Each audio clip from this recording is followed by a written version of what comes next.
couldn't trust her completely, but I could tell her anything. I witnessed her erasing the evidence that would convict me and then stand in the courtroom on my behalf and plead my case. Dear Mama, each year I watch in fear as you gave more and more pieces of yourself to make me the woman I am today. I long to belong amongst the queens you once represented, who were made of clams, coal, and seeds, all to make us pearls, diamonds, and harvest for the future. Dear Mama, you made delicacies out of struggle cuisine, all while fulfilling everyone but yourself. Y'all, she was so selfless when she could be selfish, and she chose to play tug of war with my inexperience while molding my unintelligence with wisdom. In the end, we're so much the same than we are different. Miss Cindy, what was the hardest part about raising Keisha? When, obviously she is your daughter, but,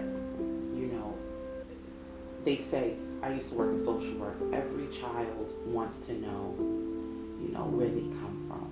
What was the hardest part about raising her during that time where she really, really was seeking a relationship with her biological mother? Well, the one thing about Keisha and her sister,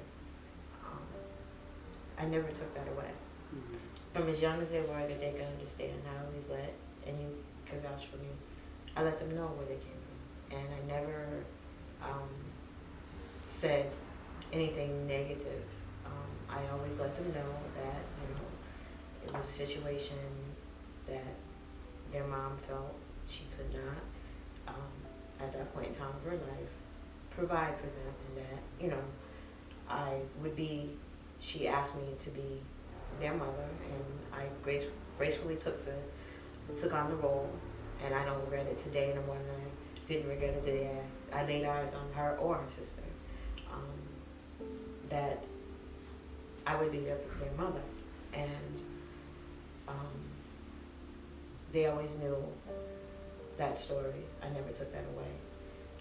They always knew who she was, but I also, in the back of my mind, knew as a mother providing care for my children that there was going to come that time when they were going to want to know who she was more. They were going to want to know more about her, maybe even interact with them.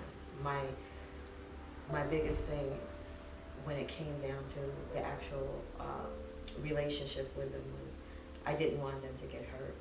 I didn't want them to open up their heart and be subject to disappointment. And I didn't want them going through back and forth through the courts and stuff, which we ended up doing anyway. But that was the one thing I didn't want, and that was the one thing I thought we were not going to have to be involved in, because it's hard. It was gut wrenching for me. It was gut wrenching for them. It was just a hard time. It was a very hard time. It was a very hard time, and I think that that's something that I don't know if I'm going too far into detail, and if I am, you can stop me. But that's something that parents don't often think about when their children are placed in foster care, whether it be voluntarily or involuntarily. When they start pulling at the kids, they don't think, because you got to think for not just what you want. You have to think for what is best for the child. Is it healthy for the child to be in this tug of war, back and forth? And quite honestly, it's not, because they're there in a position where they were placed, whether voluntarily or involuntarily. They're in a home, and no one can take away the part that you are that child's mother. That can never be taken away. But it's hard. It's hard for me as a parent. It's hard for the child, because they don't know. They haven't lived life. You haven't lived life. So you don't, it's hard. I can't say how you felt. I can't say how you felt with the back and forth, in and out of court, this weekend, that weekend. I don't know how you felt, because you were young. Well, I definitely felt something. I definitely felt like you didn't want us to want to be with her, because we did start going on visitations, and you would always tell us, like, no, tell the therapist that you don't want to be with her, you don't want to be with you, without even asking us what did we want. And so I stuck with that script because I didn't know any better. So I do now understand that you were trying to protect us. But I'll never forget telling her that I hated her, and I truly didn't hate her. I only told her that because you told me to tell her that. And I know it hurt her, and I still feel bad for that. But I only did what I thought I should do to protect my little sister. But when I wanted to know her, I did. And like even when I was older, I'm still in high school, I remember my older sister, who I've still never met, she wrote me a letter, and you said don't write her back, like, because you don't want to show them any love. And I really wanted to write her back, but I just listened to what you said. But then as I got older, I'm out the house by 17. I did try to build a relationship with her, and now I do see that you truly were trying to protect us from the tug of war and the disappointment, because that's all it was disappointment when I did open up my heart to her to try to have a relationship with her. But one thing I do know now is we have to experience it for ourselves. Like, so that's another thing I'll teach my child. It's like, I could tell you no, I'm not telling you no. I'm just telling you what I think is best because of my experience and what I've seen the experiences of other people. But if you want to live that experience, go ahead. And that's exactly what I had to do to truly understand what you were trying to keep me away from. So. I think I began to let Alex freely express herself. Probably more so this past year. A week, literally, COVID hit Friday the 13th. Schools shut down. Everything just stopped. But a couple weeks prior to that, she had been taking coding, and she created her own birthday invitations. And she had just given them out. We went to Walgreens, picked them up. And I was starting to see, first of all, I couldn't believe she turned 13. But I was really starting to see her develop with her creativity. And I had to realize, she's metamorphosis is taking place here. And then COVID hit. And all those invitations that she worked so hard on, and her friends were so impressed that she did it herself, it was just on hold. So this past year I've been seeing her be more independent, and it was just really important for me to realize, you know what, I gotta let the control, I gotta loosen up some, because she's evolving into a young lady. One of the best memories I've had with you, Mom, I'm going to name 3 things. One thing would be today. I think this is the first time that I could look at you and just be like, I'm a woman. I'm 30 now. And I can say things to you, and I guess I don't know if it's because we're in a room full of people that you barely know, that you don't take it personal, but that I can actually look at you and see my strength, all the vulnerability and all the things that you get all upset about, like, oh, you better than me and all of that. I see it all here. I thought I was going to be the one to cry, and here you are, being vulnerable and being strong, in this moment, and brave. So this is like one of my favorite moments. The second, I would say, just our way of getting into our little tiffs, and then you call me back like 5 minutes later, like, girl, let me make you laugh, and I'm just like, God, this is me. Like, this is literally me, because I be cursing people out, and I be like, girl, all right, look, let's just come back together. You're my girl. And a moment is when I graduated from undergrad, and right when you were still going through the breast cancer, and you were out there, and we just hugged when I came out there. I'm gonna cry now. We just, with you and Daddy going through what you guys were going through, you know, you didn't want to say it on here, but I will. You guys were not together, and I didn't want to see him. And I just, that last year, my GPA went down, down, down, down, down, down. I could have been a radio host for Radio 1. I had different job offers that I never even told you about. And I came home because you was home trying to heal and be strong for me. And that's why I was crying that day, because I knew I made the right decision when I seen your face at my graduation. Even though I didn't get my my chords that I worked so hard for, because my GPA dropped so low just because I was worried, sick. I didn't even know if I was going to graduate. And you telling me, no, you gonna graduate, made me pull up just enough to be able to not fail and get my bachelor's degree.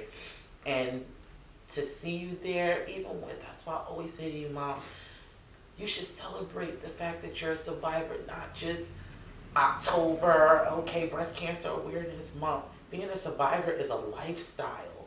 Yes, you have one, smaller breast than the other, but I see so much beauty in that. The way that you just gracefully shed light into other people, and nobody would ever know.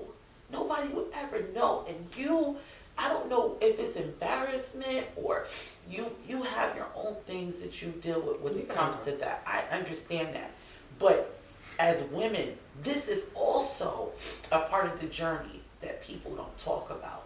That when you are blessed at the height of your life and you feel like you are now out of control because there is a sickness that you have to pray and fight and go through, and this is the most beautiful part about being a woman, is being a survivor to the T.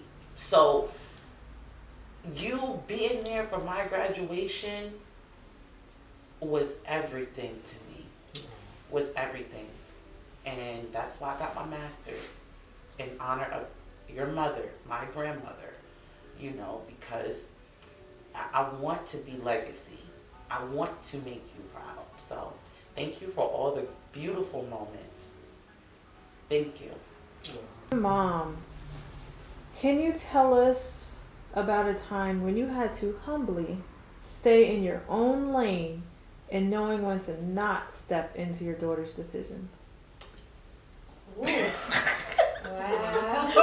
They laugh because that is not easy for me. She's in my own lane. What's that? Yeah. Recently, actually, staying in my own lane means intuitively and instinctively, because I feel as women, as mommies, as mothers, we have this undeniable superpower, kind of like psychic in a sense. And I have had to learn to stay in my own lane when it comes to matters of the heart. So if I feel there is someone that they are into, possible significant other, and I may not feel strongly about it, I have had to learn how to hold my peace and stay in my own lane and understand that what will be will be. It will work itself out. Sometimes I just have to keep it quiet. Question, I've always wondered, because at first I'm like, this is what it is. And you can be honest, it won't hurt me. Growing up, and as I was coming into a young woman that I am, did you dislike me? Did you hate me? Because I felt like you didn't like me. And I didn't understand why. Like, I'll never forget. I felt like you were always yelling at me. You were always choosing me. When I was an honor student. I did everything I had to do. I never raised my hand to you. I played basketball. I was the black sheep of the family. And I just never understood why it was so hard for me. And I felt like you were taking all your anger out on me. Like, why? Okay, I answer that. For one, I apologize if I ever did that to you. That's number one.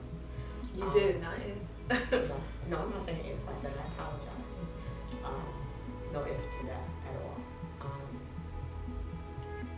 I felt maybe, like I said to you before, being a parent, you don't have any Bible or blueprint to go by. I saw things in you, and this is not just BS, I'll say. I saw things in you that I knew you had a lot of potential, but on the other hand, I knew there were things in your closet, and I didn't want you to go the wrong way, and I was afraid. I'm just gonna be honest, I was afraid.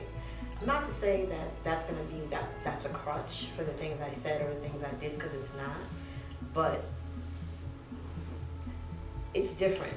When I had your sisters and your sisters, I knew from where they came.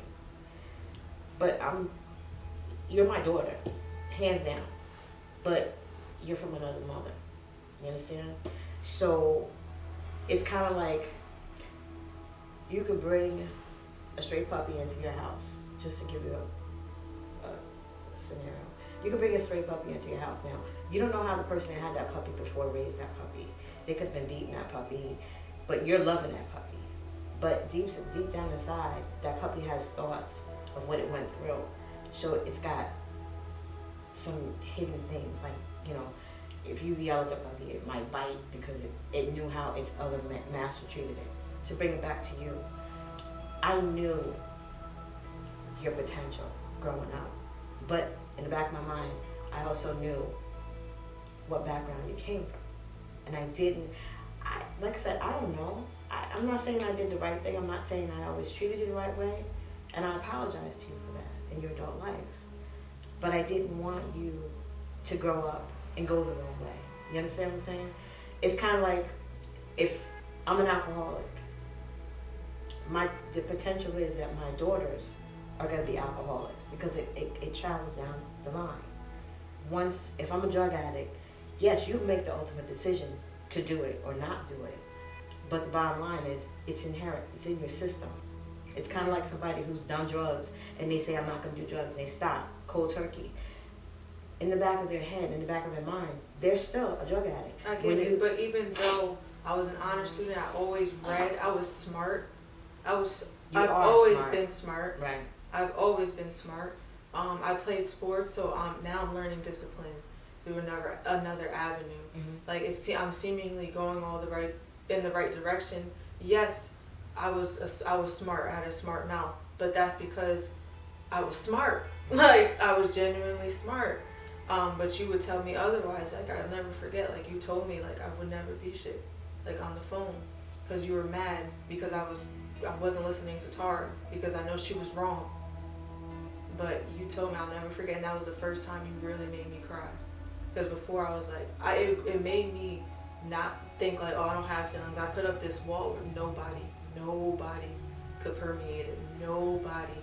Where I had to learn how to feel my feelings until I experienced anxiety in 2012 at 21 years old. And that's when I'm like, oh shit, I do have feelings. But if you knew I had potential, so I felt like you were trying to push me down the wrong path, and jealous of me. No, never that. Never. So Never. okay. Like I said, I'm not perfect. I Never know you're not pretended to be. perfect. Never I know. pretended to be. I know. I've done things, like I said, I've said things that are dead wrong. And as an adult and as a woman, I can say that. And, it is, it wasn't right, but it happened. You live. Why'd you just say it though? Why'd you do it? I can't explain that. Because if I had the answer to that, it would have never been done. The time I had to take accountability for hurting Alexandria's feelings wasn't so long ago. Again, this has been a tough year with COVID, and Alex has been working from home. So it's been rough, her classes, and so we were fussing about one class. And I was like, listen, you need to do your work, you need to do this, da da da da da. But then real tears started to flow from her, and it wasn't just whiny tears. Like a mom knows when a baby is just whining because they're tired, even though they can't communicate. And it's just that built-in instinct that God gives you. And then when your baby's crying, and you're like, wait a minute, that's a different cry. So a few weeks ago, you had real tears, and you just broke down. And I literally had to pull the stool up and talk to you. I think I grabbed your hands or something. And I was like, okay, let me just calm down. And because I could see there was more than just her having issues with this class. It was going deeper than that. And so I apologized. I brought my voice down. And I was like, you know what, I'm going to have to conquer this situation with real love and just understand that sometimes there's certain things you just can't snap out of. And like I told you, you know, even though you have to take some accountability as well, we both have to let it run its course. We got to deal with the process. And, you know, I thought about that. I felt really bad. And right there in the middle of it, I was like, listen, I'm sorry. Let's redirect this and let's try it this way. Yeah, that was, because, I don't know, it's just like a lot of built up anger in the whole pandemic. Now seeing friends, losing friends. Mm-hmm. And we just come from a loud family in general. Like we could be, Mom, did you make breakfast yet? And I'll be yelling. And he'd be like, lower your voice. And it won't be, it's not that I'm yelling. It's just we all come from a loud family. So sometimes it gets lost in translation, whether we're yelling at each other or just talking normal to each other. That's why we could never get an apartment to kick us out. I just want to thank you for teaching me how to be more patient, more understanding, more open. You taught me not to be so judgmental, because I know I can get like that. And I'm just loving the person that I'm becoming and you're becoming, and the way we like bounce off on each other and stuff. And it's no insults. Mm-hmm. You know, we can talk, we can agree to disagree, and anything, and it's okay. It's all right. I'm not hurt. I'm not even mad. I'll call you in 5 minutes, girl. Let me give you the joke. Mm-hmm. So thank you. You're welcome. What was the best lesson that your mother taught you that you're able to utilize when you started really experiencing life? I have my answer. Yeah, you can answer. Just to be an intellect. I think I know you taught me to never be afraid to be smart. To never be afraid to explore my interests, or just to show up for myself in that way and to be proud. So like even back in the 6th grade when I was totally nerdy and like a master chess player, like it was uncommon, especially for Black girls. Like you weren't seeing that regularly. And I held a lot of insecurity there, but you taught me very early on to own that. Like own that I was smart, own that I did things that weren't common, and to show up fully in that way. And that I accredit that to a lot of who I am today. Because it feels good to be unapologetic about who I am. I would say to trust my gut and my instinct, but also to follow my discernment. I feel like I have a pretty good sense of discernment. So yeah, I think every time like when I'm in a situation or if I'm like meeting new people and I'm like, I don't feel right or this or that, like I'm like, okay, let me go home, or let me just not partake in this. And I think that is something she definitely taught me. Yeah, so thanks. I just want to tell you that I've already forgiven you before you even said sorry, because I had to do that for myself. And it made me realize that once I realized, you know what? She only knows what she knows. Like she's a human being too, and I always remember how Jackson treated you, your stepfather treated you. How when you found out who your real father was, he didn't want anything to do with you. So and then how your relationship situation.